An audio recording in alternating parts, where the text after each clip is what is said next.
ಎಲ್ಲ ಹೃದಯವಂತರಿಗೆ ನನ್ನ ನಮಸ್ಕಾರಗಳು. ಇವತ್ತಿನ ದಿನ ಗುಡ್ಡದೊಳಗ ಹಾಸಿ ನಡ್ಕೋತ ಹೊಂಟಿ ಒಂದು ಒಳ್ಳೆ ಪರಿಸರದೊಳಗ, ಹಚ್ಚ ಹಸಿರಿನ ಪರಿಸರದೊಳಗ ಇಲ್ಲಿ ಅದ್ಭುತ ಅನ್ನುವಂಥದ್ದೊಂದು ಹಿಂದಿಕ್ಕಿನವ್ರು ಒಂದು ನೀರಿನ ವ್ಯವಸ್ಥೆ ಮಾಡ್ಕೊಂಡಾರ. ಅದನ್ನ ಯಾವ ರೀತಿ ಮಾಡ್ಕೊಂಡಾರಪ್ಪ ಅಂತಂದ್ರ, ಇವತ್ತಿನ ಕಾಲದಾಗ ಫಿಲ್ಟರ್ ನೀರು ಬರ್ತಾವಂದ್ರೂ ಇದ್ರಷ್ಟು ಸಿಹಿ ಮತ್ತು ಇದ್ರಷ್ಟು ವ್ಯವಸ್ಥೆ ಇಲ್ಲ.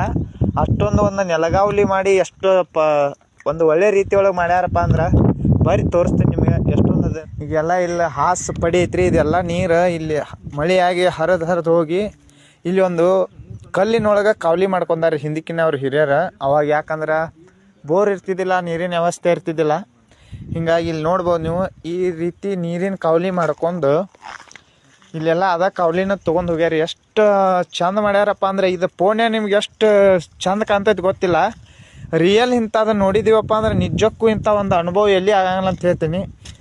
ಈ ರೀತಿ ಈ ನೆಲದೊಳಗೆ ನೀರು ಒಂದು ಬಂದು ಇಂಥ ಒಂದು ಡೋಣಿ ಮಾಡ್ಯಾರ ಇಲ್ಲಿ ನೀರಿಂದು. ನೋಡ್ಬೋದು ನೀವು ಎಷ್ಟು ಚಂದ ಐತೆ ನೋಡ್ರಿ. ನೀರು ಇಲ್ಲಿ ಬಂದು ಸ್ಟಾಕ್ ಆಗಿ ಈ ನೀರು ಕುಡಿಯೋಕೆ ಅಷ್ಟು ಯೋಗ್ಯ ಇರಂಗಿಲ್ಲ, ಯಾಕಂದ್ರೆ ಸ್ವಲ್ಪ ಹೊಲಸು ಗಿಲ್ಸು ಇರ್ತೈತೆ ಅಂತೇಳಿ. ಹೊಳ್ಳಿ ಈ ನೀರು ಫಿಲ್ಟರ್ ಟೈಪ್ ಎಲ್ಲ ತೊಳೆದು ಸೋಸಿ ಬರ್ಬೇಕಂತೇಳಿ ಯಾವ ರೀತಿ ಸಿಸ್ಟಮ್ ಮಾಡ್ಯಾರ ನೋಡ್ರಿ ಇಲ್ಲೆಲ್ಲ. ಇಲ್ಲಿ ಒಂದು ನೋಡ್ಬೋದು ನೀವು ಸಣ್ಣ ಕಾವಲಿ ನೀರು ನೋಡ್ರಿ, ಅಗದಿ ಒಂದು ಹಾಲಿನಷ್ಟು ಎಷ್ಟು ಶುದ್ಧವಾಗೈತಿ. ಎಂಥ ಒಂದು ಅವರ ಬುದ್ಧಿಶಕ್ತಿ ಮತ್ತು ಅದೊಂದು ಎಂಥ ಒಂದು ಪರಿಶ್ರಮ ಅನ್ನೋದೌದ್ರಿ. ನಿಜಕ್ಕೂ ಇಂಥದ್ದು ನೋಡ್ಬೇಕಂದ್ರೆ ಭಾಳ ಮನ್ಸಿಗೆ ಭಾಳ ಅಂದ್ರೆ ಭಾಳ ಖುಷಿ ಆಗತ್ತೆ. ಮತ್ತೀಗ ನೀರನ್ನು ನಾ ಕುಡಿತೀನಿ ರೀ, ಈಗ ಆಲ್ರೆಡಿ ಕುಡ್ದೀವಿ. ಒಂದು ರೀತಿ ಎಷ್ಟು ಶುದ್ಧವಾಗೈತಪ್ಪ ಅಂದ್ರೆ ನೀರು ಹಾಲಿನಷ್ಟ ಶುದ್ಧವಾಗೈತೆ ನೋಡ್ರಿ ನೀರಿದು. ಕುಡಿಯೋಕ್ಕೂ ಒಂದು ರೀತಿ ಫಿಲ್ಟರ್ ನೀರು ಹೆಂಗಿರ್ತಾವೆ ಅದಕ್ಕಿಂತನೂ ಭಾರಿ ರುಚಿ. ಈ ನೀರಿನೊಳಗೂ ಒಂದು ಅಂಥ ಶಕ್ತಿ ಇರ್ತೈತೆ ಅಂತ ಹೇಳ್ತೀನಿ.